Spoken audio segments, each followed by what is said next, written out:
पुंडलिक वरदा हरी विठ्ठल श्री ज्ञानदेव तुकाराम माऊली ज्ञानेश्वर महाराज की जय.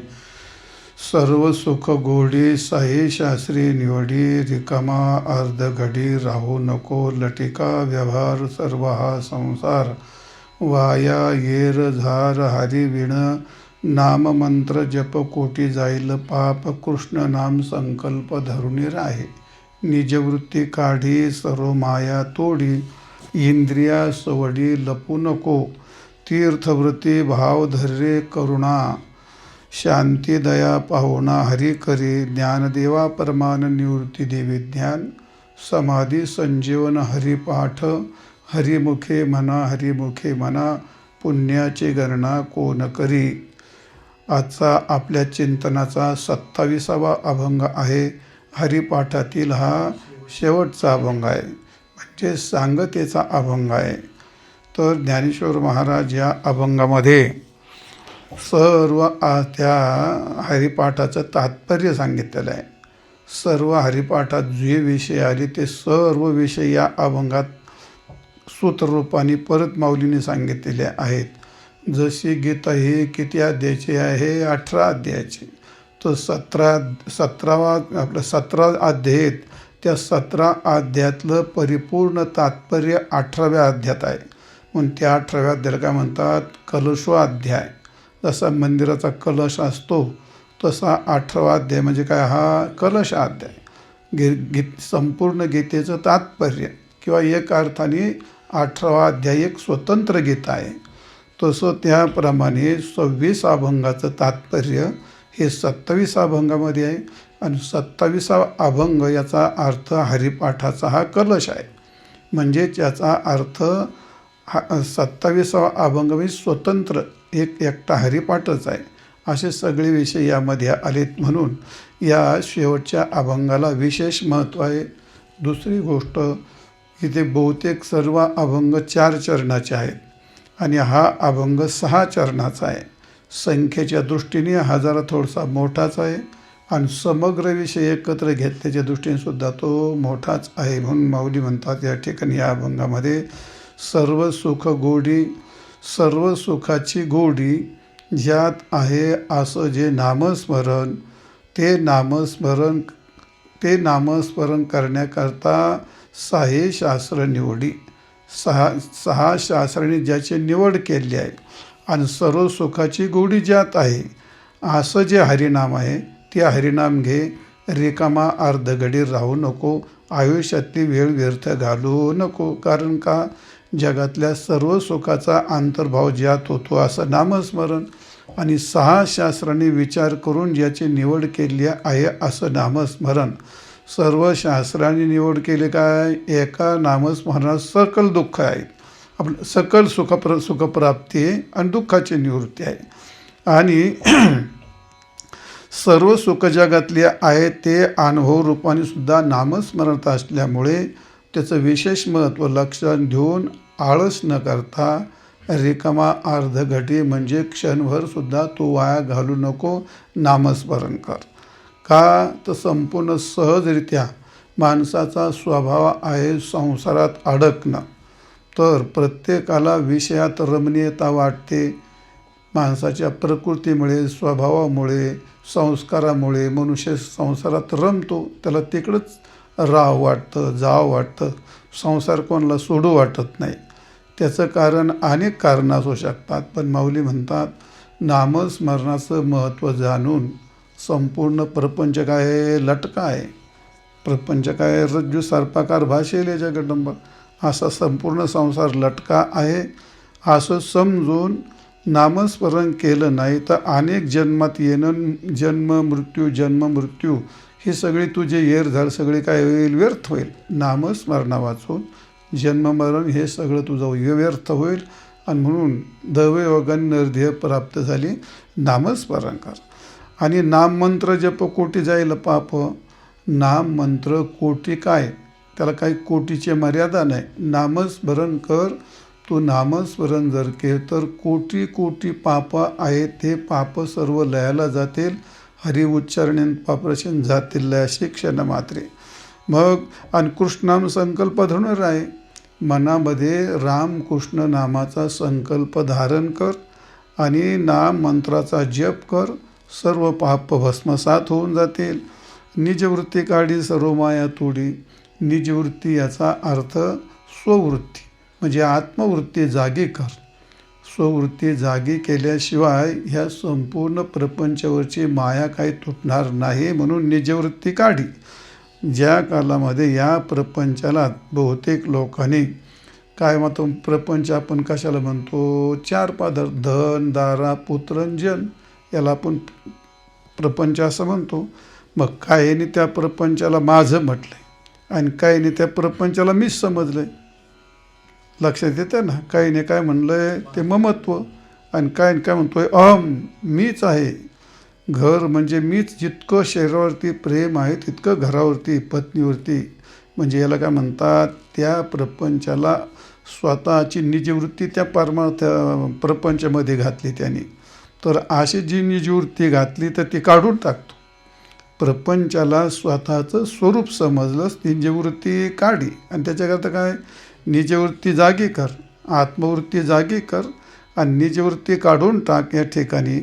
आणि असं करत असताना इंद्रिया सवडी लपू नको. इंद्रिय हे बहिर्मुख असतात, माणसाला बहिर्मुख करतात इंद्रिय. आणि इंद्रियाच्या मागं जाऊन जर तू या प्रपंचात अडकला तर तुझं आयुष्य व्यर्थ जाईल. म्हणून इंद्रिया सवडी म्हणजे इंद्रियांच्या मागे न जाता, या प्रपंचाला माझं न म्हणता सर्व बाजूला कर आणि मग एकच कर, भगवंताचं नामस्मरण कर. एवढं काय. अजून काय सांगितलं, तीर्थव्रत, तीर्थला जाय, व्रत कर आणि तीर्थ जात असताना त्या तीर्थ ठिकाणी भावना पण ठेव, व्रत करत असताना भावना पण ठेव. हे जरी केलं तरीसुद्धा ते का करायचं तर हे करता करता पण नामस्मरण कर.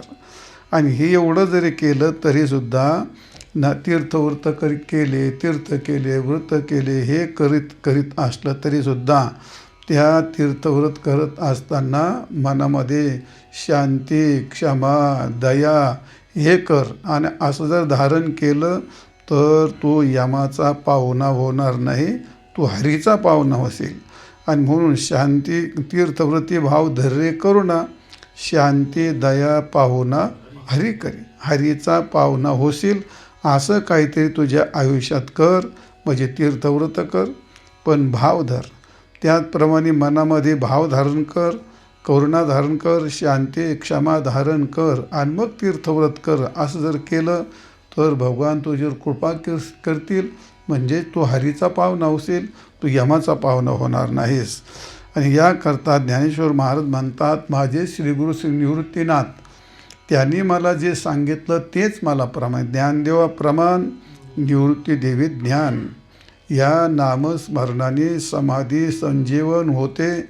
हे मला जे माझ्या श्रीगुरूंनी ज्ञान दिलं तेच मला प्रमाण आहे. मला काय कोणते वेदशास्त्र प्रमाण मानायचे नाहीत. नामस्मरण सांगण्याकरता वेदशास्त्र सर्व जरी सांगितलं असलं त्यास त्यांनी सांगितलं, पण नामाने संजीवन समाधी लागते. नामस्मरण करणं ही संजीवन समाधी आहे. असं नामाचं महत्त्व जे सांगितलं ते माझ्या श्रीगुरूंनी सांगितलं. आणि म्हणून माझ्या श्रीगुरूंनी सांगितलेलं ज्ञान मला प्रमाण आहे. ज्ञानदेवा प्रमाण, निवृत्ती देवी ज्ञान. निवृत्ती देवाने जे मला ज्ञान दिलं, कोणतं ज्ञान दिलं, नामाने समाधी संजीवन. म्हणजे समाधी संजीवन जे समाधी आहे, संजीवन समाधी आहे, त्या संजीवन समाधीचं साधन नामस्मरण आहे. असं माझ्या श्रीगुरूंनी मला सांगितलं, ते मला प्रमाण आहे. किंवा मनुष्य हा संजीवन याचा अर्थ जिवंत असणे. आणि जिवंत असणे आणि जिवंतपणे समाधी लागणे. योगाची समाधीला ध्यान आसन लावावं लागतं. पण वारकऱ्याच्या नामस्मरण करणाऱ्या माणसाला चालता बोलता नाचता नाचता समाधी असते. लुब्धीला नादी लागली समाधी. त्याचा अर्थ असं जे नामस्मरण आहे, नामस्मरण घेणारा म्हणजे तो, त्याला संजीवन समाधी असते. मग तो मनुष्य जिवंत आहे. संजीवन आणि समाधी म्हणजे नामस्मरण हे संजीवन समाधीचं साधन आहे. आणि नामस्मरण ही संजीवन समाधी आहे. असं जे साधन माझ्या श्रीगुरूंनी मला सांगितलं, तर तेच मला प्रमाण आहे. जगात मला दुसरं कोणतंही प्रमाण नाही. आणि म्हणून एकच करा सर्वांनी, मी पण तेच करतो. हरिमुखे म्हणा, हरिमुखे म्हणा, पुण्याची गणना कोण करे, असं या ठिकाणी अभंगाचा शब्दशः अर्थ सांगितला.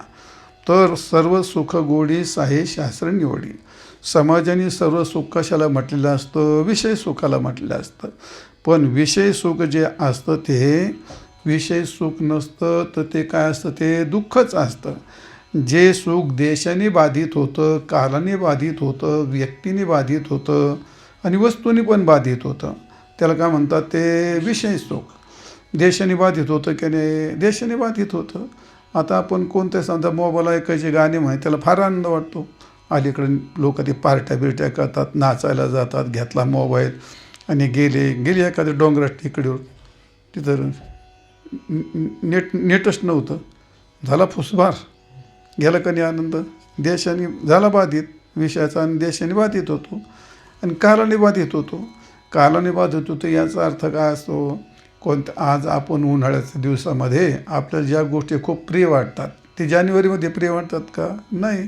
कालाने नवीन लग्न झाल्यानंतर पत्नीचा त्याला आनंद असतो, लग्नात खूप आनंद असतो, पण म्हातारपणामध्ये काय झालं? तो कालाने बाधित होऊन जातो. नवीन मुलगा झाला का त्याला केवढा आनंद असतो, पण कालाने तो बाधित होतो. गुलाबजाम केले, उत्तम भाज्या केल्या, लय आनंद होतो, पण संध्याकाळी खायला लागले होते ते विटलेली असते. कालाने काय झालं? ते बाधित झालं. पंचेंद्रिया, पंचज्ञानेंद्रियाचे सगळे विषय ते देशाने कधी बाधित होतात? ते कालाने कधी बाधित होतात. पण सर्व सुख असतं ते देशाने कधी, जे सुख देशाने बाधित होत नाही, ते कालाने बाधित होत नाही, जे वस्तूने बाधित होत नाही आणि ते व्यक्तीने बाधित होत नाही, त्याला म्हणतात सर्व सुख. आणि असं सुख हे परमात्मा सुख आहे. पण विषय सुख हे देशाने बाधित, कालाने बाधित आणि व्यक्तीने बाधित. एखाद्या माणसाला जो विषय आवडतो तो दुसऱ्या माणसाला आवडेल असं नाही, किंवा एखाद्या माणसाला आज जो आवडला तो उद्या आवडेल असं नाही, तर उद्या आवडेल असं पण नाही. म्हणजे व्यक्ती बदलली तो विषयाचा बाद होतो, किंवा त्याच व्यक्तीकडून देशाने कालाने त्या विषयाचा बाद होतो. म्हणजे थोडक्यात देशाने बाधित होतं, कालाने बाधित होतं, व्यक्तीने बाधित होतं आणि वस्तूने बाधित होतं. वस्तू याचा अर्थ जी वस्तू आज आपल्याला आवडते ती उद्या आवडेल असातला भाग नाही. म्हणजे वस्तू बाधित होते. किंवा एखादी वस्तू नसून आंबा असतो, कांदा असतो, मग आंबा ठेवला फ्रीजमध्ये, फ्रीजमध्ये ठेवीत नाही तर आंबे, पण ठेवला फ्रीजमध्ये, किती दिवस राहील तो? आंब्याचा तर खूप आनंद आहे, पण आंबाच साडला, वस्तूच नासली, मग आता काय राहिलं खाली? ते मग झालं की नाही वस्तूने बाधित. म्हणजे याला म्हणतात वस्तूने बाधित. विषय प्राप्ती जो हरिक तयाना म्हणते सुख, विषय विनाश तेच दुःख आणि परम असुख या नाव. विषय प्राप्तीचं जे हरिक त्यालाच लोक सुख म्हणतात. तयाना म्हणते सुख, पण विषय विनाश त्याचे दुःख. विषय नाशला की झाले दुःखी. आणि विषयाचा नाश कशाने होतो? मी तुम्हाला 4 कारणं सांगितले. विषय नाशतो म्हणून सुख नासतं का नाही? विषय नाशले म्हणून सुख बाधित होतं असतं. आणि म्हणून असे जास्त विषय, प्रिय विषय आसक्ती देख, याची नित्यप्राप्ती अनेक, त्याचे नाव म्हणते सुख. जीवी चाकिता विष अति मधुर, असा प्रकारे हे विषयाचं दुःख याला काय म्हणतात? हे अत्यंत क्षणिक असतं आणि म्हणून ते परिणामी दुःख आहे, त्यात ताप दुःख आहे आणि त्यात संस्कार दुःख आहे, असं योगसूत्रामध्ये सांगितलेलं आहे. परिणाम, ताप, संस्कार, दुःख ही गुणवृत्ती विरोधात. म्हणजे हे असं असतं. म्हणजे थोडक्यात जे बाधित होतं त्याला क्षणिक म्हणतात, जे बाधित होतं त्याला क्षणिक म्हणतात. देशाने बाधित, कालने, सगळ्यांनी बाधित होतं असं ते. माऊली म्हणतात हे विषय तरी कैसे, ऋणीचे मृगजळ जैसे. जसं म्हणजे याचा अर्थ मृगजळ असतं, ते मृगजळाला किती काल असतो? बाधित होतं का ते? आता मृगजळ दिसतं ना, आला मोठा ढग, झालं बाधित. दिवस मावळला, झालं बाधित. विषय तशीच गोष्ट आहे ते. म्हणून हे विषय तरी कैसे, रोहिणीचे मृगजळ जैसे, का स्वप्नीचे आभासे भद्र जाती. स्वप्नात राजा झाला, स्वप्नात लग्न झालं, स्वप्नात बंगला बांधला, अरे ते गेलं सगळं. जसं स्वप्न क्षणिक आहे, जसं मृगजळ क्षणिक आहे, तसं विषय सुख अत्यंत क्षणिक असतं आणि त्यामुळे त्याला स्थिरता नसते. म्हणून त्याला म्हणतात ते बाधित होतं. देखे अनित्य ते या परी म्हणून तू अव्हेरी, हा सर्वता संग न करी धनुर्धरा. म्हणून विषयाच्या नादी लागू नये. त्याला सर्व सुख म्हणत नाहीत, तर सर्व सुख हे परमात्म सुख असतं. आणि म्हणून सर्व सुख, सुख याचा अर्थ काय आहे? ज्ञानेश्वर महाराजांनी गोड व्याख्या केली सुखाची. कारण का त्यात ज्यात पूर्ण तृप्ती असते, ज्यात पूर्ण तृप्ती असते, जे अबाधित असतं, जे देशात अबाधित आहे, कालाने अबाधित आहे, व्यक्तीने अबाधित आहे, नवे नवे देश काल वस्तू व्यक्तीचा संबंधच येत नाही, असं जे असतं. आणि पूर्ण तृप्ती असते. विषयात तृप्ती असते का? विषय सेविता कोण तृप्त झाला? आणि इंधनीने मला अग्नी कोठे? विषयात तृप्तीने त्यात काय असते? कायम अतृप्ती असते. आणि म्हणून परंतु इथं किती जरी झालं तर ते कधीच तृप्ती नसते. तैशी तृष्णा वाढीनल्या, मग मेरूही हाता आलिया, अन्न म्हणून एखाद्या दारुणा वळगो. त्याच्या पुढे दुनिया मेरूसारखं परत सोनं जरी दिलं तर त्याची इच्छा थांबत नसते. आणि म्हणून विषय सुख क्षणिक आहे. आणि हे सुख, सर्व सुख ज्याला म्हणतात, ते ज्ञानेश्वर महाराज त्याची गोड व्याख्या केली.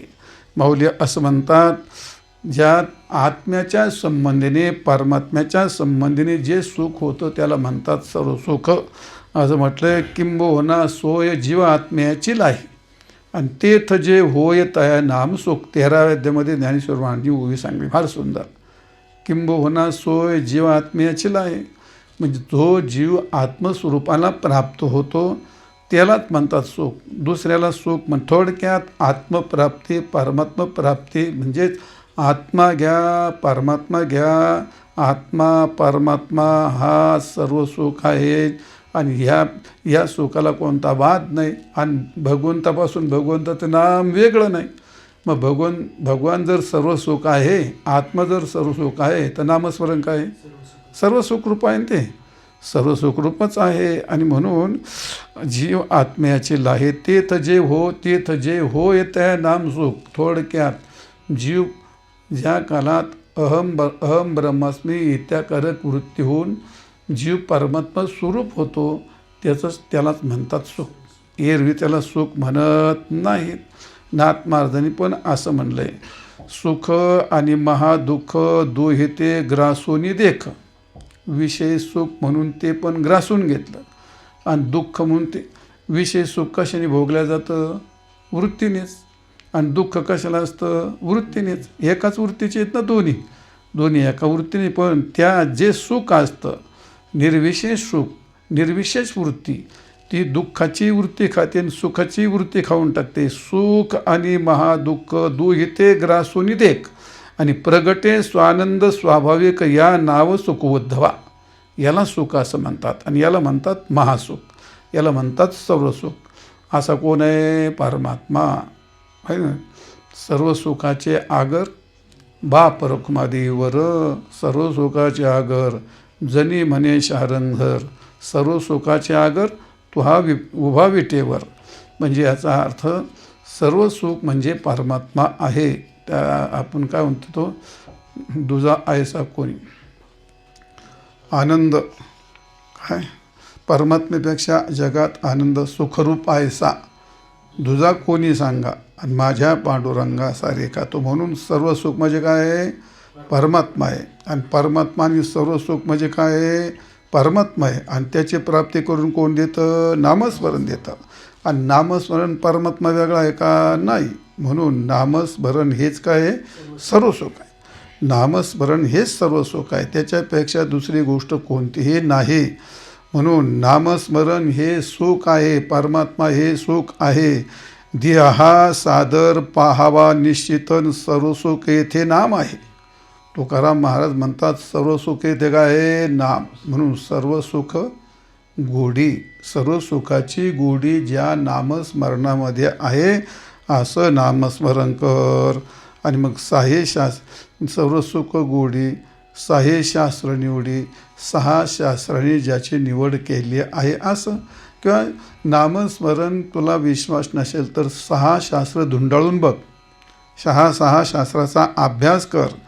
तिथं मागं दुसऱ्या अभंगात आपण सांगितलं मंथोनी नवनीतात नाही काय वेदशा काय म्हणजे चौवेदी जाण साहे शास्त्री कारण 18 ही पुराणे हर्षी गाती घालून तिथं ते चिंतन झालं मंथोनी नवतेशी ज्ञानतान वायवीर्थ कथा म्हणजे सर्वच चिंतन करून असं जे शास्त्र आहे त्याला म्हणतात साहे शास्त्र निवडी. म्हणजे यातले 2 अर्थ आहेत. 6 शास्त्राचं निवड कर, 6 शास्त्राचं चिंतन कर आणि 6 शास्त्रांचे नामस्मरण की 6 शास्त्रांचे नामस्मरण श्रेष्ठ ठरवलं असं 6 शास्त्राचा अभ्यास करून तो ठरव. आणि दुसरं काय आहे 6 शास्त्र निवडी म्हणजे 6 शास्त्र आहेत त्यातलं निवड कर. यात भक्तिशास्त्र कोणतं आहे आणि त्यात निवड करून भक्तिशास्त्र जर असेल तर त्याचं चिंतन कर. 6 शास्त्र निवडी. 6 शास्त्र कपिलस्य कनादस्य गौतमस्य पतंजले व्यासस्य जैमिनिश्चापी शास्त्रज्ञा ओषडेव हे ज्या 6 शास्त्र सांगितले त्यात व्यासाचं शास्त्र घे त्याला म्हणतात भक्तिशास्त्र. भक्तिशास्त्राने मननीयानी आणि तत्बोधकर कर्माने करणीयानी जे भक्तिशास्त्र आहे त्याचं चिंतन करावं. श्रद्धाम भागवते शास्त्रे अनिंदाम अन्यत्र चापी हे. मग इतर शास्त्र काय करावं त्यांची निंदा करावी का? त्याची निंदा नाही करावी. त्याचं काय करायचं आपल्याला इतर शास्त्राची निंदा नाही पण श्रद्धा एक भक्तिशास्त्रावरती आहे. कारण का त्या भक्तिशास्त्रामध्ये नामस्मरण सांगितलं म्हणून सर्व सुख गोडी आणि 6 शास्त्र निवडी. रिकामा अर्धघडी राहू नको. रिकामा अर्धघडी राहू नको याचा अर्थ काहीच करू नका मग म्हणजे आळस करू नको. नामस्मरण करत असताना भगवत कृपेने आपल्याला मन काय शरीर दिले इंद्रिय हात पाय कान डोळे मुख बोलाया वचन आयुष्य हे सर्व कोणी भगवंताने दिलं. आणि कशाकरता दिलं हे नामस्मरण कारण जेणे तू जोडशे नारायण बरोबर आहे का नाही त्याच्याकरता दिलं ना. भगवंताने आयुष्य कशाकरता दिलं इंद्रिय कशाकरता दिले देह कशाकरता दिलं सगळं जे दिलं ते भगवंताचं देवे दिला देह भजना गोमटा असं आहे. त्याच्याकरता तुमच्याकडं एवढं देह दिलं नाक डोळे कान हे दिलेत. तुम्ही तर राहिले शाळेचे अभ्यास करायला. इथं BA होतो तिथं ME होतो तिथं पॅन्ट घालतो तिथं माती करतो तिथं दगडं करतो. बरं झाला ME होऊन कुत्र्यासारखे पडले जगात उताला आहे त्यांना नोकऱ्या नाही तर धड शेती व्हायना त्याला काहीच व्हायना आणि काय झालं ME पुढे काय तत्तकिम तत्वपिकिम. आता काय जग बहिर्मुख आहे.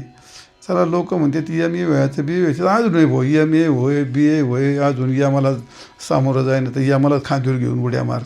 काय चालय समाजाची गोष्ट आहे ती सध्याची परिस्थिती आहे ती आणि निसर्ग आहे तो त्याच्याबद्दल आपला काय वाद नाही. कोणी शाळा शिकू नये असं काय आपलं म्हणणं नाही. चांगलं शिकलं पाहिजे पण नामस्मरण केलं पाहिजे ह्यातलं तात्पर्य असं आहे. तर असो भाग रिकामा अर्धघडी राहू नको म्हणजे आळस करू नको. क्षणभरही उसंती घेऊ नको. आळस हा माणसाचा काय आहे शत्रू आहे. आलस्यस्य महारिपो. परमार्थात अभ्यास करत असताना पूर्ण माणसाचं जीवन खराब करणारा भगवान प्रभू रामचंद्राला वशिष्ठ महामुनीने आळसाची गोष्ट सांगितली. म्हणजे आळस किती भयानक आहे. आलस्यम ही न भजेत जगती अनर्थहा. मग जर या जगात अनर्थकारक आळस जर नसता तर काय झालं कोणस्यात धनको बहुश्रुतवा. मग जगात कोणीही बेकारी सगळे धनवानच झाले असते आणि सगळे विद्वानच झाले असते पण तसं काय कोणी होत नाही. मग याचा अर्थ समुद्र वलयांकित असे नर पशुनी ही संपूर्ण पृथ्वी ठेचून भरलेली का फक्त आळसाने. तुका म्हणे आळस करून या साह्य आणि बळे कायसा पाहाय जातो वाया. आणि म्हणून आळस करू नये. तुका म्हणे आळस निद्रा येथे देऊनिया धीरा मिठे आणा जागृती. जागृत व्हावं क्षण करावं रिकामा अर्धघडी राहू नको. आणि म्हणून काही जरी झालं तर आयुष्याचा क्षण मिळायचं ठरलं तर तुम्हाला कोटी रुपये मिळतील पण आयुष्याचा क्षण मिळेल असं काही सांगता येत नाही. आयुष्य क्षण एकोपी न लभ्यो हेम कोटीभी. किती किंमत आहे एका क्षणाची. आयुष्य क्षण एकोपी, एक क्षण तुमच्या आयुष्याचं आपण नेहमी उदाहरण सांगतो, आपल्या ग्रंथात पण लिहिलं आहे कालाचं महत्त्व. मग आता त्याचा मित्र होता आणि त्याला 100 कोटीची इस्टेट त्याला मूल त्याच्या मित्राच्या नावाची करायची होती. सगळं मृत्यूपत्र तयार झालं आणि सही करायची. आता तिचा प्राण चालला होता आणि मग मृत्यू सगळे वकील जज होते, सगळ्या तर मोठीच माणसं होते.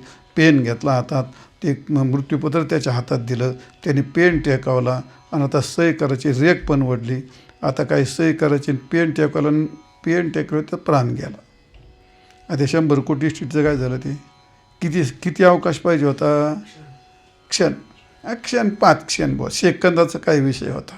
एवढं महत्त्व आहे. मग आता त्याला ते 100 कोटी काय 1000 कोटीच्या इस्टेट जरी त्याला अर्पण केली असती तर काय तो क्षण मिळत होता का त्याला. याला काय म्हणतात आयुष्य क्षण एकोपी, एक क्षण न लभ्या हेम कोटीभी. हेम म्हणजे सोनं, कोट्यावधी सोनं मोजून त्याला एक क्षण मिळू शकत नाही.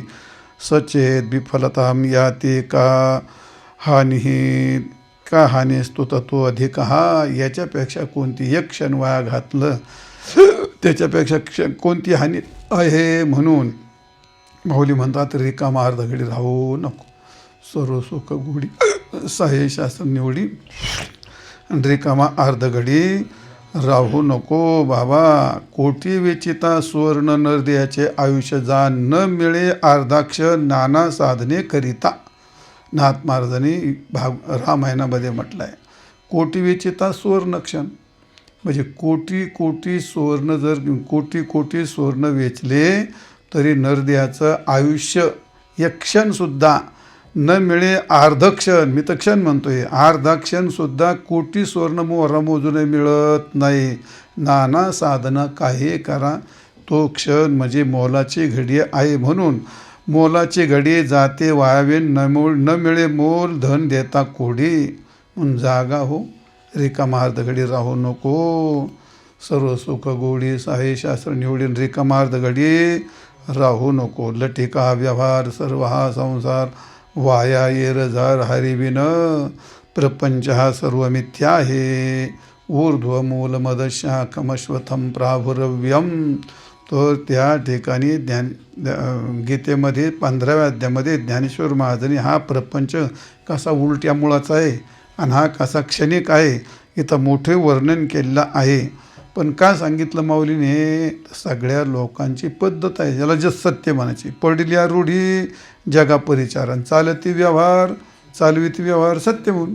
याला सत्य म्हणतात ना तुम्ही, पण नामस्मरण करणे याला सत्य न म्हणता. याला काय म्हणा, हा संपूर्ण व्यवहार लटका आहे. कशाप्रमाणे, रज्जू सर्पाप्रमाणे, शुक्तिरजताप्रमाणे, मृगजळाप्रमाणे हा लटका का आहे. तर लटका हा प्रमाणाने बाधित होतो, स्वानुभवाने बाधित होतो आणि हा मिथ्याचा असतो. कसा असतो तो, स्वप्नवत. ज्ञानेश्वर महाराजांचा हा प्रपंच लटका आहे. माऊलीवरती विश्वास ठेवला म्हणजे झालं. जे जे देखणे सकळ ते स्वप्नीचे मृगजळ आणि म्हणून चिंती चरण कमळ रुक्मादेवीचे. क्षणात म्हणजे काय, जे कुठलं स्वप्नातलं मृगजळ म्हणलं या प्रपंचाला. खूप प्रमाणं आहेत. तो वेदांताचा विषय आहे असो किंवा भगवंतानी म्हणे न रूपमस्य तथोपलभ्यते नांतो न चादिर न च संप्रतिष्ठा अश्वत्थमेनं सुविरूढमूलमसंगशस्त्रेण दृढेन चित्वा न रूपम अस्य यः उपलभ्यते. याचं रूप काही केलं तर याच्या रूपाची उपलब्धी होऊ शकत नाही. दुसरी तथा न उपलब्धते न अंतः, म्हणजे न आदिही च न अंतः, म्हणजे हे याचा आरंभही सांगता येत नाही, याचा अंतही सांगता येत नाही आणि हे वर्तमानातही सिद्ध होत नाही. जसं स्वप्नात माणसाला स्वप्न सत्य वाटतं पण जागृतीत काही नाही, तसं म्हणून न संप्रतिष्ठा, याची संप्रतिष्ठा जागृतीत आदी नाही अंत नाही. प्रतिष्ठा म्हणजे वर्तमानात त्याची सिद्ध होत नाही. याला म्हणतो लटिका. लटिका व्यवहार असा प्रकार आहे. म्हणून लटिका व्यवहार सर्व हा संसार. संसार दुःखमुळे आहे खूप कीर्तनात आपण ऐकतो, आपल्या सगळ्याला माहिती आहे, वाया येरझार हरिविन. मग असा हा लटिका व्यवहार असताना मग आपलं शरीर का वाया घालावं, आपला क्षण का वाया घालावं. ज्ञानेश्वर महाराज म्हणतात, विठ्ठलू नाही जय शरीरी, वाया का गा जन्मले संसारी, विठ्ठल नाही जे नगरी ते अरण्य. मग ज्या शरीरात विठ्ठल नाम नाही त्याचा जन्म व्यर्थ, त्याचा जन्म व्यर्थ, त्याचं जगणं व्यर्थ आणि त्याचं मरणं व्यर्थ. वाया येरझार, येरझार म्हणजे जन्म येणं मरणं, जन्म येणं मरण, वाया येणं कसं हरिबिन. भगवंता वाचून ज्याचं जगणं आहे ते सगळं व्यर्थ आहे. आणि म्हणून माऊली म्हणतात, संपूर्ण प्रपंचाला मित्र समज, लटिका व्यवहार हा सर्व संसार, आणि वाया नामस्मरण जर सोडलंस तर तू सगळं तुझं व्यर्थ आहे. आणि म्हणून वाया येरझार हरिविन. पुढे नाम मंत्र जप कोटी जाईल पाप, नाम मंत्र जप आणि कोटी पाप जाईल. याच्याकरता पाठीमागे भरपूर चिंतन झाले. पापाची निवृत्ती कशी होते, नामाचं महत्त्व काय असतं, सर्व सांगितलं. पण नामस्मरण करत असताना पहिली गोष्ट त्याच्या मनात संकल्प यावा लागतो. आणि चांगले संकल्प येण्याकरता मग त्याला काय करावं लागतं, त्याला रोज आपण काय करतो नित्याने शुचिर्भूतता. हे काय आहे, मनात चांगला संकल्प येण्याकरता रोज शुचिर्भूत व्हावं लागतं. मंदिरात दर्शन घ्यायचं, नित्यनेम करायचा, भजन करायचं, आपल्या मनात चांगले संकल्प तयार होतात. त्याच्याकरता त्याला शुद्ध देश, शुद्ध अन्न, शुद्ध संगती, शुद्ध वाचन. म्हणजे काय संकल्प कोणते येतील, मग शुद्ध संकल्प. तुम्ही एखाद्या कुठंतरी एखाद्या वाईट जाग्यात राहून राहिले, मग शहरात एखाद्या बाजारात जाऊन राहिल्यावरती जमन का, एखाद्या ढोरवाड्यात राहिल्यावर जमन का, ती गोष्ट नाही. देशाची शुद्ध संकल्प होऊ देत नाही देश तसा. अन्न वाईट अन्न खाल्लं तर मग जमन का, ते रोज हॉटेलात जाऊन खाल्लं त्याच्या मनात शुद्ध संकल्प येतील का, नाही येणार. तशीच गोष्ट आहे संगती काय आहे, आता ते आपण पाहतो, ते पार्ट्या बिरट्या करणारे फिरणारे लोक असतात. हे यांच्या संगतीत कधी कृष्णाचा संकल्प येईल, कधी नाही. संकल्प मनात उत्पन्न होण्याकरिता ह्या पार्श्वभूमी सगळ्या असतात. म्हणून कृष्णनाम संकल्पी पहिली गोष्ट. सगळ्यात ज्ञानेश्वर महाराज म्हणतात, जी गोष्ट आधी मनात निर्माण होते मग ती आपल्या इंद्रियात येते आणि मग त्याची कार्यवाही होते. मौनी या ठिकाणी 13व्या अध्यायामध्ये असं म्हटलं आहे काय, आवडी ते कीर्ती आधी म्हणूनच उठी. ज्याला जी आवड असते पहिली कुठं ते मनात आधी म्हणूनच उठीन, मग ते वाचा दिठी कराशी आहे. मग मुखात येतं, हातात येतं. पहिली गोष्ट मनात संकल्प यावा लागतो आणि मग तो वाणीत येतो, म्हणजे इंद्रियात येतो आणि मग त्याची कार्यवाही होते. म्हणून पहिली गोष्ट काय, कृष्णनाम संकल्पित, भगवंताच्या नामाचा संकल्प कर, म्हणजे ते काय येईल, ते नाम मंत्र जपशील आणि सगळं कोटी कोटी पाप तुझं जाईल. असा प्रकार आहे. असं ते संकल्पाचं महत्त्व आहे. संकल्प तो नाही तुझा. महाराजाबीनं भरपूर वर्णन केलं आहे, त्याचं किती वर्णन केलं तर ते कमीच पडतं असं आहे. आणि म्हणून संकल्पाशी अधिष्ठान नारायण गोमटे, तुका म्हणे हेच संकल्प व हानी. काय संकल्प व्हावा माणसाचा, संकल्प काय असतो, त्याला मन काय म्हणतात आपण त्याला, ईश्वर सृष्टी, मनोमय सृष्टी, ईश्वर सृष्टी, ईशसृष्टी आणि मनोमय सृष्टी. तर मनोमय सृष्टी माणसाला अभंग पाठ करता करता लागला चिंतन कर, मालिका बंद करून आणि असं चिंतन करतो काय, कोण त्याचा काय भरोसा नाही. त्याच्या मरणीच काही बंगलाच बांधितो, नाही तर नोकरीच करतो, नाही तर अजून बायकोच करतो, अजून गाडी पण घेतो, लगेच फिरतो कुठं, मनातली मनात. त्याचा मनातली मनात संकल्प काहीचे काही करतो संकल्प. म्हणजे संकल्पाने काय करतो, तो संकल्पाचीच उतरण रचितो आणि संकल्पानेच पाडितो. हे सगळं घडतं. आणि म्हणून तो का म्हणे मग अनेका संकल्पे अवघीच पापे घडतील. कृष्णाम संकल्प धरून राह ना तू. म्हणजे मनात संकल्प काय आला पाहिजे, मी खूप अभ्यास करेन, मी खूप विद्वान होईल, मी खूप मोठा महाराज होईल, मी एखादं मंदिर बांधील, मी 12 तास भजन करील, असे चांगले संकल्प करावं. पण ते नाही करायचे. दुसरीच प्रपंच संकल्पने, बायको करीन, बंगला बांधीन, गाडी घेईन, नोकरी करीन, पैसा गोळा करीन, मग एक दिवस चोर येतील, ते माझ्या बरोबर बसतील, पोटात चाकू घालतील. याचे संकल्प करतो. काय ते आपण वाद पाहतो ना रोज, कशी माणसं मारतात, कशी भयंकर काय वृत्ती असतात लोकांच्या. काय संकल्पच आहेत ते, संकल्पच आहेत लोक. ते रोज आपण बातम्या वाचतो, पाहतो, एकमेकाला मारून टाकतात, काय काय भयंकर कृत्य करतात. ती मनात पहिले संकल्प निर्माण होतात ना. आणि म्हणून अनेक संकल्प आयशे मनी वाहो नये ते संकल्पन करू नये पाप भांडवल. संकल्प करणं म्हणजे पाप असतं, पण आपला संकल्प कधी थांबत नाही. मी तर काही संकल्प करतो, भलते 2-4 आश्रम बांधून, मंदिरं बांधून मोकळा होतो. कशाला मंदिरं बांधतो, कशाला काय मळा घेतो, जमिनी घेतो, मंदिरं बांधतो, काही निवडून येतो, काही पंतप्रधान होतो. कोण काय संकल्प करेल याचा काही भरोसा नाही. कारण तो जीव आहे आणि त्याला फार वेग आहे संकल्पना. तुकाराम महाराज म्हणतो नको नको नको नको नको. त्याने काय होतं, संकल्प केले तरी पाप तयार होतं आणि ते पाप माणसाला परमार्थाला नामस्मरणाला प्रतिबंध करतं. संकल्प करून केला संकल्प नामच हा परमार्थाचा करावा, चांगला करावा, शुद्ध करावा, विद्येचा करा, नामाचा करा, भजनाचा करा, पांडुरंगाचा करा, शुद्ध संकल्प करावं. महाराज म्हणतात आयशे मनी वाहू नये ते संकल्प करू नये पाप भांडवल. पापाचं भांडवल तयार होतं मनात संकल्प, वाईट संकल्प केले तर. अनेका संकल्पा नको गो मन आणि तरीचं कारण साध्य होय. अनेका संकल्पात जर तू गोवला तर मात्र तुझं पण कळत पण नाही. संकल्प करायला लागला ना मनुष्य, त्याला कळत नाही, असा वाहत जातो. कुणीकडं वाहत जाईल याचा भरोसाच नाही आणि मन संकल्प करतं ते. मग ज्याची प्रकृती जशी आहे तसे तो संकल्प करतो. काय काय करतो, तू काय संकल्प करतो, तू काय ते तुम्हाला थोडं सांगणार काय संकल्प करतो, काय नाही करतो, ते तुलाच माहिती. तो काय करतो तुलाच माहिती आहे. पण तुकारामात नका करू संकल्प, नामात संकल्प करा, शुद्ध संकल्प करा. संकल्प तो नाही दुजा महाराजा भगवंता वाचून दुसरा संकल्प करू नये. असो तात्पर्य काय आहे तर नाम मंत्र जप कोटी जाईल पाप, कृष्ण नाम संकल्प धोरणे राहे. निजवृत्ती काढी सर्व माया तोडी आणि इंद्रिया सोडी लपू नको.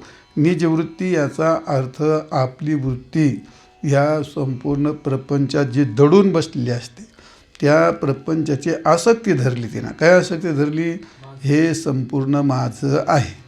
4 पदात नामदेव महाराज सांगतात धन दारा पुत्र जन आणि बंधू सोयरे पिशून. देहाच्या संबंधी असणाऱ्या गोष्टी आपण त्या देहाला गोंजारतो, देहाच्या नंतर देहाच्या संबंधाला गोंजारतो, म्हणजे सजीवाला गोंजारतो, म्हणजे नाते सांभाळतो, टिकवतो. त्याला केवढी कटकट, याला फोन कर, त्याला फोन कर, याचं मन धर, त्याचं मन धर. अरे त्याने काय होणार आहे. कोणाचं मन धरलं तर महाराज म्हणतात जो मानील तो देईल काय आणि न मानील तो नेईल काय. मानलं लोकांनी काय देते ते काय मोक्ष देते काय. आणि नाही आपण ते नाही मानलं आपल्याला, ते काय आपलं हिरवून घेते का काय. आणि आपलं कोण काय वाकडं करतं, काय वाकडं करायला आपल्याकडे करून काय वाकडं करतील. जे वाकडं तिकडं व्हायचं ते प्रपंचातलं करतील. आत्मा वाकडं करतो कोणी, आपला परमार्थ कोणी वाकडा करतो का, काय नाही. हे बाई घे तुला, गेलो मातीत बसला झाडाखाली निवांत चिंतन करीत. सडेसोट माणसाची, संन्यासी माणसाची काय असते ती गोष्ट. हे नाही, आपलं कोणी काही बिघडू शकत नाही. आपलं जे आहे ते लोकांना कोणाला बिघडवता येणार नाही, ते बिघडण्यासारखंच नाही. तुका म्हणे राज्य करिता जनक आणि अग्नी माझी एक पाव जळे. सगळं जनकाचं राज्य जळलं आणि पाय जळला तर जनक राजाने त्या यांनी विचारलं गुरु महाराजांनी, काय त्यांचं नाव काय अरे ते सगळं जळतं. नगरी जळाली, तुझं राजवाडा जळाला, तर तुझा पाय जळायला लागला. तर त्या काळात मिथिला नगरी सगळी जळाली. त्यांनी काय उत्तर दिलं, नमेद ते कश्चन. असं आहे.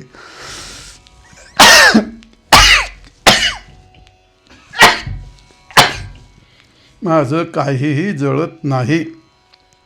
कसं करता सांगितलं ते, देह आणि देहाच्या संबंधी. पहिला कशाला जपतो, देहाला.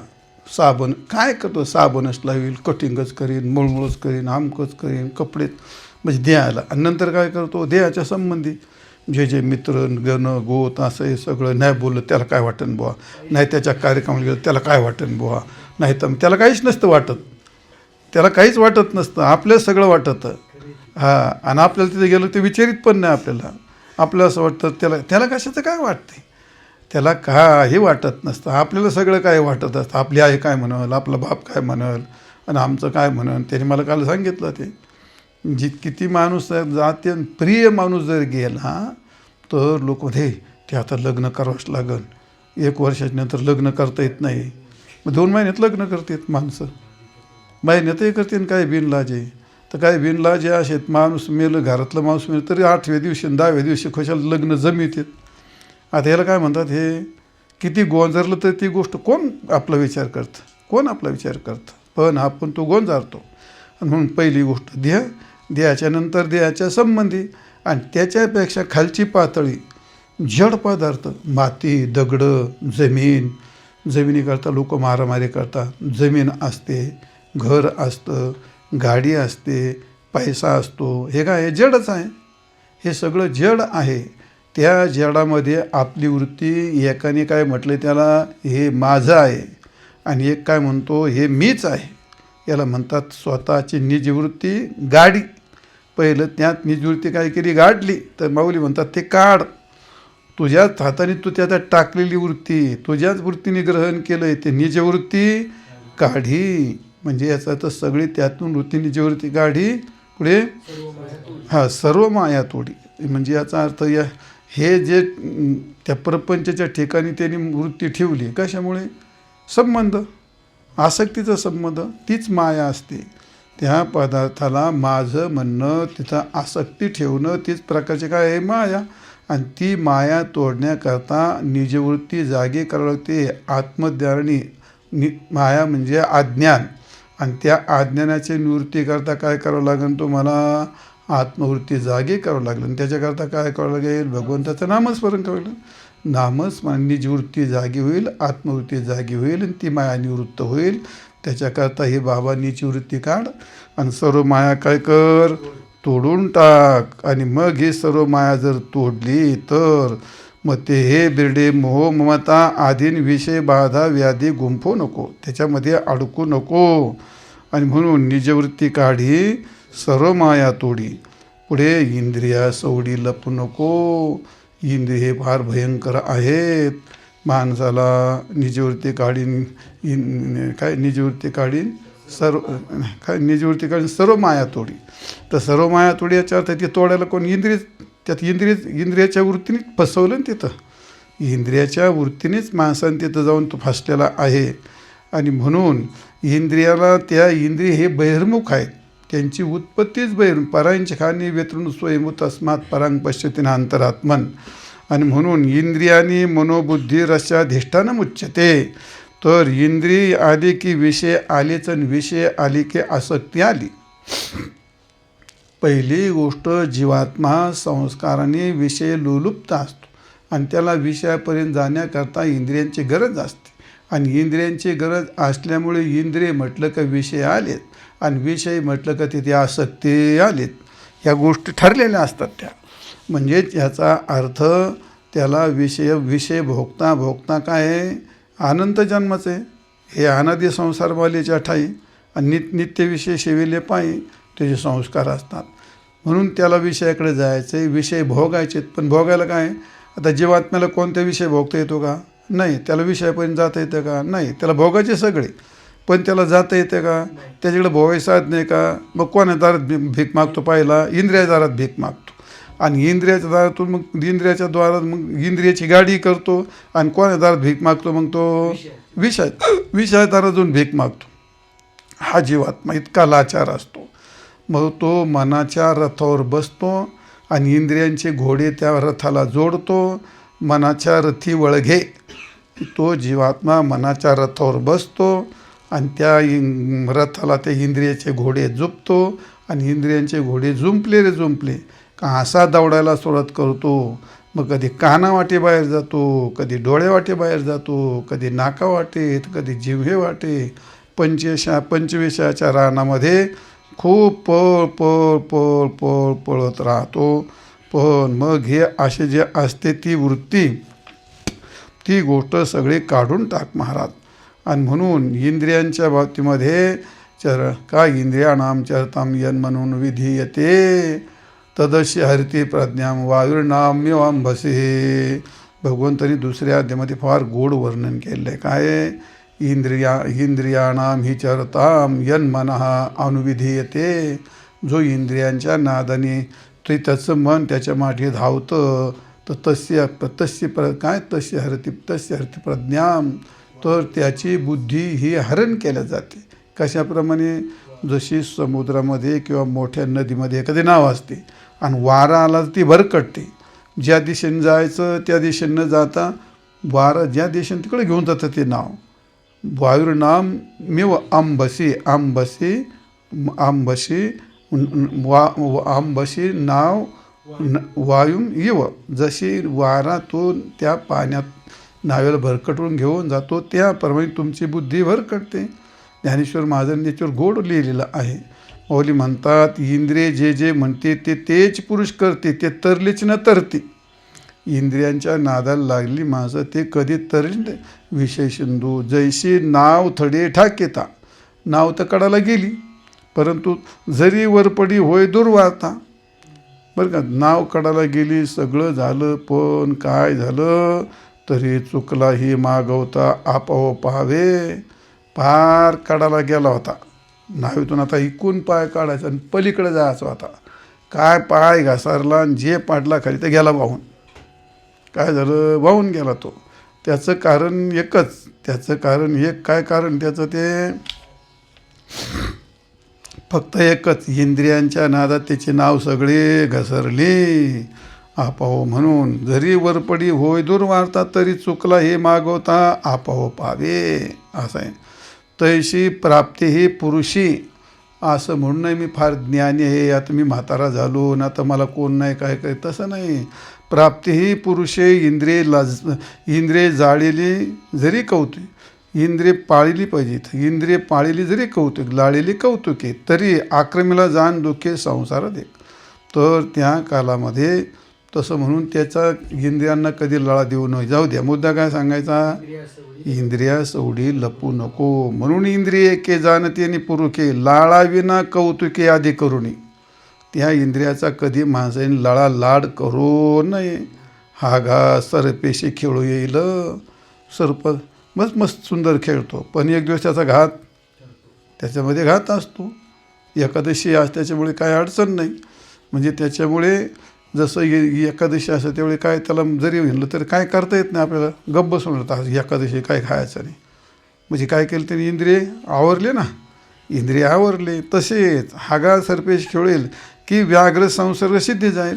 वाघाच्या गोळ्यात लय बाहेर पाऊस येतो, मला आजच्या दिवस वाघाच्या गोळ्यात मुक्काम करू, जमणार आहे का ते? नाही. आजच्या दिवस खेळायला काय मग सर्पच घेऊ खेळायला, जमणार आहे? सिद्धीला जाणार आहे का ते? नाही. सांगे हाल हाल जिरेल शिविल्या काय, दुसरं काही खायला नाही म्हटलं, मग आजच्या दिवस विष पिऊ.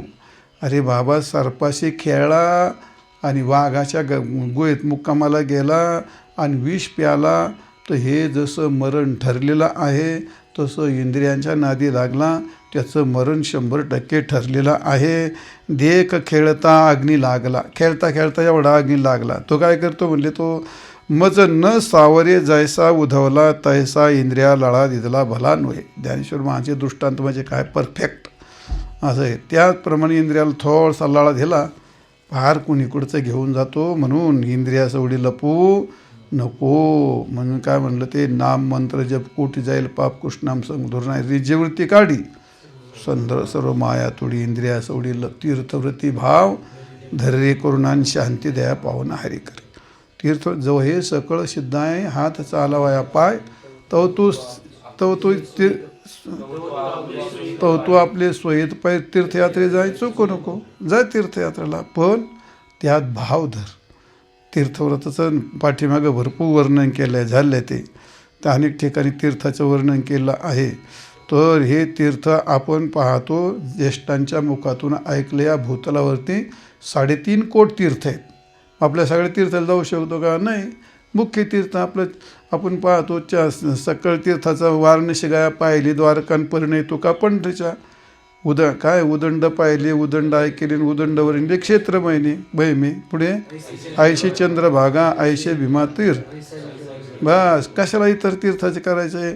पण ते जरी तीर्थ केले तरी बाबा, तीर्थयात्रा क्षेत्र जरी असलं तरीसुद्धा त्या तीर्था ठिकाणी भाव धर. आणि तीर्थव्रत करत असताना मी फार तीर्थवृत्ती आहे आणि मग ते नाही करता. त्याच्याकरता तीर्थाचे खूप प्रकार येतात, सांगितलेत माग. म्हणजे सत्यतीर्थ आहे, क्षमातीर्थ आहे, इंद्रियनिग्रह तीर्थ आहे, असे तीर्थाचे पण अनेक प्रकार आहेत. तर असे तीर्थ करत असताना जर तू मनामध्ये भूतमात्राविषयी दया धारण जर केली नाही तर त्याचा काहीही उपयोग होणार नाही. आणि म्हणून शांती दया पावना हरी करी. ज्या कालामध्ये तीर्थ करायचेत, हे व्रत करायचेत, एकादशी अन्नपान वगैरे मोठी व्रत करतो, मोठे तीर्थ करतो, पण तीर्थाविषयी सुद्धा भाव धर. आणि त्याबरोबर भूतमात्राविषयी सुद्धा काय भावना धर. तीर्थवृत्ती भाव धरे करणं गोष्ट खरी आहे, परंतु म्हणजे या ठिकाणी त्या तीर्थव्रत करत असताना म्हणजे त्याबरोबर काय पाहिजे? भावना पाहिजे. म्हणजे शांती, क्षमा, दया ही गोष्ट जर नसेल तर त्या तीर्थव्रताचा काही उपयोग होणार नाही. मग तुकाराम महाराज म्हणले, अरे तीर्थ जाऊन या काय व केले आणि वरी पाकसळे काय चर्म प्राक्षळेले वरी. तीर्थात गेला आणि वर चर्म सगळे वरचे लय बुटक्या मार, तुले डुबक्या मारतो. गोष्ट सगळी खरी आहे भल्या माणसा. आंतरीचे शुद्ध कांस्याने झाले, भूषण तो केले आपणया. तीर्थाला जाऊन आला, काशीला जाऊन आला, हरिद्वारला जाऊन आला, 2 आंघोळ्या करतो. अरे वा वा, 2 आंघोळ्या करतो. आणि इथं आंबे काय कोणाला खायला द्याय ना, छान आहे माझा. अरे त्याचं कारण काय आहे? ज्ञानेश्वर तुकारामात इतका गोड दृष्टांत दिला पोरो. ते इंद्रावून फळं माहिती आहेत का तुम्हाला? नाही, तुम्ही पाहिलेच नाही. इतके सुंदर असते दिसायला. तू नाही पाहिले ना ते? नाही. असे आपल्या बांधाच्या कडाला खूप असतात ते, शेतात बांधाच्या कडाला ते आपल्याकडे खूप होते पहिले. तो त्याचा असं ते टरबूजाचे येल असतात ना, तसेच पानं असतात त्याची, तसे त्याचे पानं असतात, पण छोटे असतात त्याचे. आणि असं त्या बांधावर त्याचे वेल असतात आणि इतके गोल गरगरीत फळं असतात त्याचे, चेंडूसारखे. असे चेंडून थोडेसे लहान असे गरगरीत फळं असतात. त्याला अशा रेग असतात पांढऱ्या, हिरवगार. इतकं छान दिसतंय ना ते, काय तसं फळच नाही पाहायला. इतकं सुंदर असतं ते. माणूस जाऊन धावून घेतात, हातात घेतलं, पण त्याला हात लावल्यानंतर असं कडू भल्या माणसावर. तरी ते लोक काय खातात?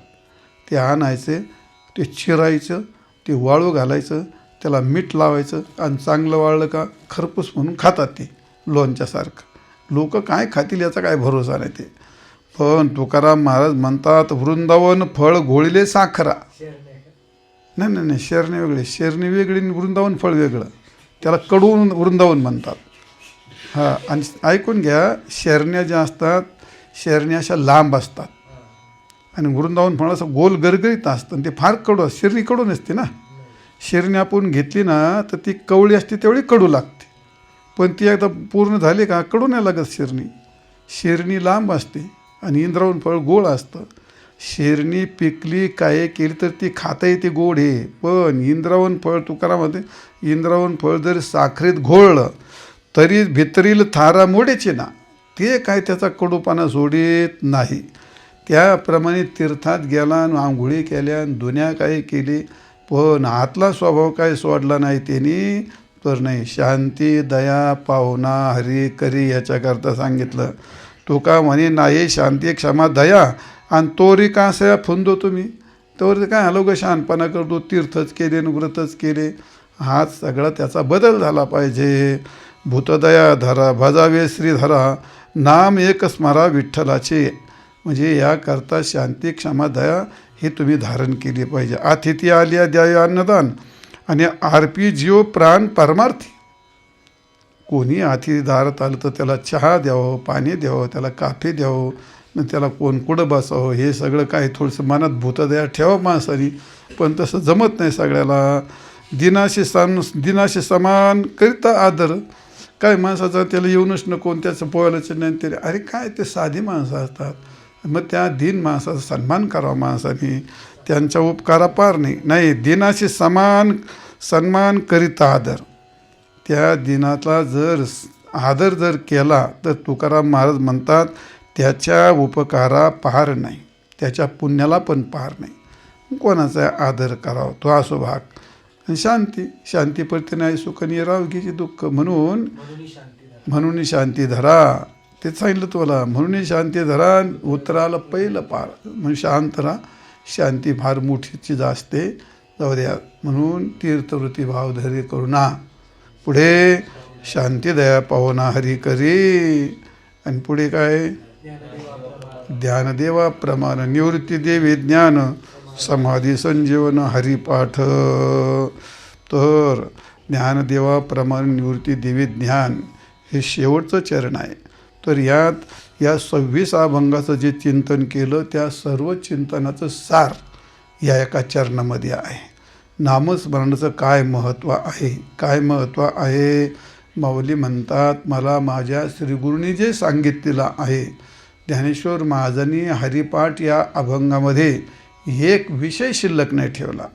कर्म आले, धर्म आले, उपासना आले, ज्ञान आले, गुरु महाराज आले, तीर्थ व्रत वैकल्य, काय योग याग, काय विषय नाही असा विषयच नाही घेतला. सगळे विषय एका हरिपाठात.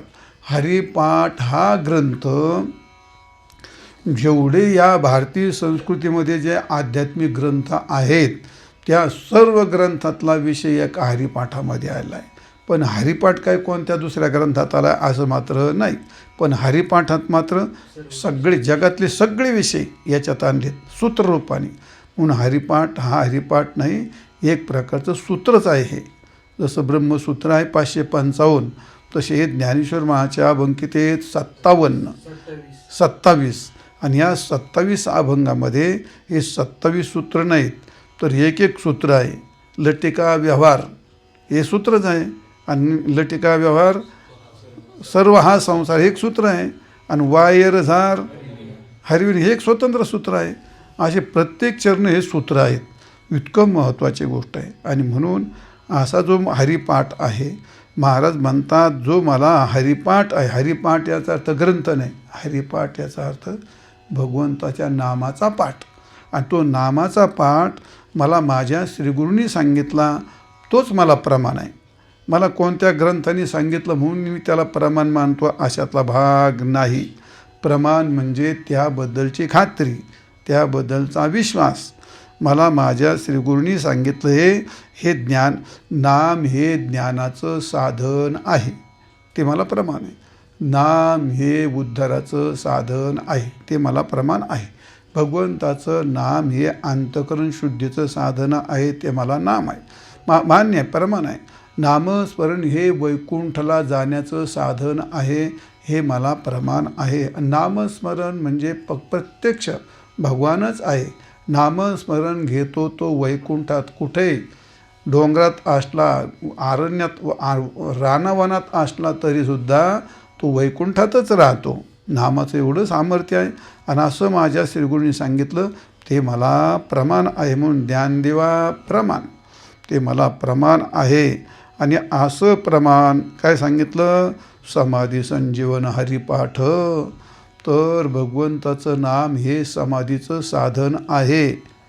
हे भगवंताचं नाम समाधीचं साधन आहे. समाधी साधन संजीवन नाम.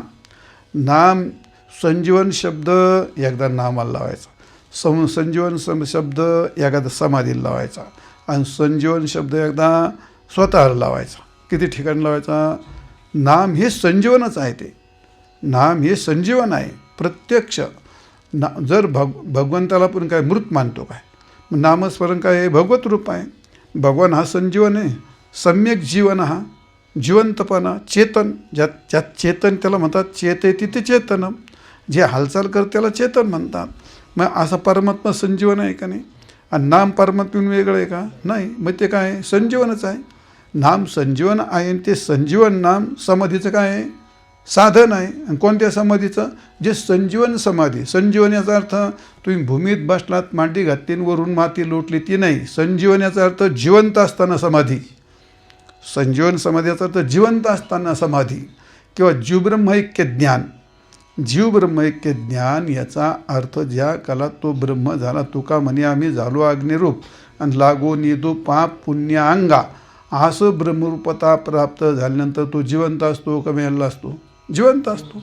मग ती समाधी कोणती? ती नित्य समाधी आहे का? ती समाधीची का त्याची ती ब्रह्मरूपता प्राप्त होणं म्हणजे त्याला चौथा सायुज्य मोक्ष. तो महासमाधीची समाधी, ती सगळ्यात श्रेष्ठ समाधी आणि ती जिवंत समाधी. आणि त्याचं साधन कोण आहे? नाम आहे. मग नाम आहे, पण जे मोक्ष प्राप्त झाला तो काय? परमात्मा आहे. मग तो परमात्मा संजीवन आहे. मनुष्य जिवंत आहे, तो पण संजीवन आहे. आणि त्या संजीवन समाधीला नाम हे सुद्धा संजीवन. संजीवन नामाने संजीवन माणसाला संजीवन परमात्मा अशी संजीवन समाधी देणारं नाम आहे. ते माझ्या गुरूंनी मला सांगितलं आणि म्हणून मला ते प्रमाण आहे. असं नाम संजीवन आहे आणि संजीवन समाधीचं साधन पण आहे. आणि म्हणून मनुष्य हा संजीवन आहे, तर ते सुद्धा म्हणून समाधी संजीवन याचा अर्थ समाधी साधन संजीवन नाम शांती दया क्षम सर्वभूती. शांतीची पै शांती निवृत्ती दातारू. तर निवृत्ती उदारू काय ठिकाणी, पण निवृत्ती दातारू. माझ्या निवृत्तीनाथांनी मला हा दिला आहे, तो देणारा असा आहे. आणि हरिनाम उच्चारू दिला त्यांनी मला, माझ्या श्री गुरून दिलं. आणि म्हणून बाप निवृत्तीराज उपदेशी आम्हा ज्ञानदेव महिमा नामे आला. समाधीचे साधन ते रामनाम चिंतन. समाधी साधन योगाची समाधी असते. मग ते कशाने लागते? योगाची साधना केल्याने ती समाधी लागते. म्हणजे समाधी साधन कोणी? अष्टांग योग. समाधी साधन कोणी? अष्टांग योग. आणि आपल्या वारकरी समाधी साधन कोणी? नामस्मरण. का? समाधीचे साधन ते रामनाम चिंतन. राम नामाचं चिंतन करणं म्हणजे काय? तो समाधीस्थच आहे. तो राम नामाचं चिंतन करणं म्हणजे काय? तो समाधीस्थच आहे. म्हणून नाम चिंतन हे समाधी आहे. आणि घेणारा पण चित्ता सुख संपन्न हर्षे जीवनी केला. ज्ञानदेवा गीती निशानी नाम आणि समाधी संजीवन तारक हरी. समाधी संजीवनाचं तारण करणारा हरीच आहे आणि समाधी लावणारा सुद्धा हरीच आहे. आता काय सांगायचं? फक्त जिवंत. आणि कोणाला समाधी लागते? नामाने. नामाचं श्रेष्ठत्व पहा, नामाचं संजीवन पहा. जी योग्याची समाधी असते आणि ब्रह्मज्ञानीची सुद्धा काय समाधी असते. ब्रह्मज्ञानाची समाधी कोणालाही लागत नाही, ती ब्रह्मज्ञानालाच लागते. आणि योग्याची समाधी कोणालाही लागत नाही, ती अष्टांग योग करणाऱ्यालाच लागते. आणि भयंकर कठीण असते. क्लेशोधिक तेषा आपण खूप सांगितलं ते. असं योगाची कठीण वाट. अशी योग साधना करतो त्याला योग समाधी लागते. ते समाधीचे खूप प्रकार आहेत, ते सांगितले तुम्हाला कसे प्रकार आहेत ते. असे सविकल्प निर्विकल्प समाधी सांगितली, त्यातले प्रकार सांगितलेले आहेत. तर अशी समाधी योग साधना करायला ती लागते. आणि ब्रह्मज्ञानाला अभ्यास करण्याला ती गुरुकृपा त्याला ती समाधी लागते. पण नाम असं बलवान आहे, ती मूर्खाला समाधी लावतं. भांडी न घालता मूर्खाला पण समाधी देतं. मूर्खाने जर नामस्मरण घेतलं, मग पंडित ज्ञानी योगी महानुभाव मूढ जन नर नारी जे घेतात नामाचं सामर्थ्य आपल्याला लक्षात येतं का? नाही. तुकाराम महाराज म्हणतात, लुब्धली नादी लागली समाधी मूढ जन नर नारी लोकारे पंडित ज्ञानी योगी महानुभव एकची सिद्ध आणि साधकारे. सिद्धाची समाधी आणि साधकाची समाधी. पंडित योगी ज्ञानी साधक नारी नर मूढ सगळेचे सगळे पशु त्याच्यात आले. जर एखाद्याने आता गजेंद्र हाती ते नामस्मरण घेतलं का नाही, मग जो नामस्मरण घेतो नामाने समाधी लागते असं नाही म्हणायचं. तुम्हाला किती कळतं काय मला कळत नाही. नामाने समाधी लागते असं नाही म्हणायचं. नाम हीच समाधी आहे. जसं मुखात नाम घेतलं का त्याला नामाने मोक्ष होतो, ही खालची पातळी असते. म्हणजे काय? नाम हेच मोक्ष आहे. मुखी नाम आणि हाती मोक्ष. तर काय नाम मोक्ष? नाम जर परमात्मा आहे त्याच्या मुखात जर नाम आलं तर नाम हाच काय झाला, मोक्ष झाला. तसं जसं साखर जशी गोड असते ना, स्वरूपानेच गोड असते ती, तसं नाम हे स्वरूपानेच मोक्ष आहे. तसं नाम हे स्वरूपानेच समाधी आहे. आणि नाम हे स्वरूपाने समाधी असून सुद्धा त्यात दुसरं सामर्थ्य, ते दुसऱ्याला पण समाधीत. जो नाम घेतो तो समाधीस्थच असतो. आणि म्हणून नाचती आनंद करोळी पवित्र नाम काय पवित्र गाणे नामावळी रे. म्हणजे हे सगळं करत असताना समाधी, नित्य समाधी हरीच्या नामे. निळा म्हणे नाही का, निळा काय नित्य समाधी हरीच्या नामे असं आहे. म्हणा नाथ महाराज, एका जनानी खुंटली उपाधीन सहज समाधी हरिनामे. काही प्रयत्न नाही करायचा. समाधी संजीवन हरिपाठ. ज्ञानदेवी माळा केली, सुखाची समाधी साधिली, जिव्हा उच्चारणी केली न अखंड हरिनाम. ज्ञानदेवी पाहिले हरिनाम साधुनी घेतिले, ते समाधीशी केले पुण्यशयनी आसन. नामाचंच महत्त्व सांगत असताना हरिनाम साधून समाधी सिद्ध केली, असं या नामाचं महत्त्व आहे. आता नामाचं महत्त्व किती सांगितलं तर ते कमीच पडते. असो, आपल्याकडे एवढी सांगायला वेळ नाही. आणि म्हणून तात्पर्य तुमच्या लक्षात आलं. ज्ञानदेव प्रमाण हे सांगितलं. ज्ञानदेव प्रमाण निवृत्ती देवी, ज्ञान हे मला ज्ञान दिलं, माझ्या गुरुनी दिलं, ते मला प्रमाण आहे. नामाने समाधी कशी लागते, नाम ही समाधी कशी आहे, नाम हे संजीवन समाधीचं साधन आहे. नाम हे संजीवन आहे आणि संजीवन समाधीचंही साधन आहे. जो जिवंत असताना नामस्मरण घेतो हीच त्याची संजीवन समाधी आहे. त्याचे अनेक किती अर्थ केले तर मी कितके अर्थ करेल त्याचे, पण फार जास्त नको करायला, मग पहिले पण निघून जातात. म्हणून भगवंताचं नामस्मरण एवढं प्रभावी आहे. म्हणून शेवटी ज्ञानेश्वर महाराज म्हणतात, ज्ञानदेवाप्रमाण निवृत्ती ज्ञान समाधी संजीवन हरिपाठ. काय करावं ते, हरिमुखे म्हणा, हरिमुखे म्हणा, पुण्याची गणना कोण करी. अशा ज्या ठिकाणी आपल्या हरिपाठ ग्रंथाचं जे चिंतन सुरू केलं होतं, त्या चिंतनाची सांगता झाली. आपण सुरुवात कधी केली होती ते घटस्थापना. घटस्थापना म्हणजे आश्विन शुद्ध प्रतिपदा, त्या दिवशी घटस्थापना दिनांक 22/9/2025 सोमवार या दिवशी आपण यायला प्रारंभ केला होता.